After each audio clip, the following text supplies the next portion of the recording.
ഇത് 33 മണി ജപമാലയാണ്. ഇത് അധികം ആളുകൾക്ക് പരിചയമുള്ള ഒരു ജപമാലയല്ല 33 മണി ജപമാല എന്ന് ഉള്ളത്. ഈ 33 മണി ജപമാല എന്ന് പറയുന്നത് ഒന്നെങ്കിൽ 33 നന്മ എന്ന് പറഞ്ഞ മറിയം നമ്മൾ ഒരു ദിവസം 33 പ്രാവശ്യം ചെല്ലണം, അല്ലെങ്കിൽ 33 ഒരു വചനം തന്നെ 33 പ്രാവശ്യം 33 ദിവസം നമ്മൾ ചെല്ലുന്നു.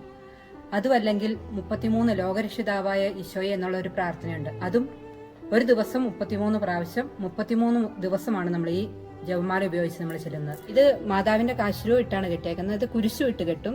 പിന്നെ 33 വിശ്വാസ പ്രമാണം നമ്മൾ 33 പ്രാവശ്യം ഇത് ഉപയോഗിച്ച് നമ്മൾ ചെല്ലും. ഈശോയുടെ തിരുവയസ്സിനെ ഉദ്ദേശിച്ചാണ് 33 മണി ജപമാല നമ്മൾ ചെല്ലുന്നത്.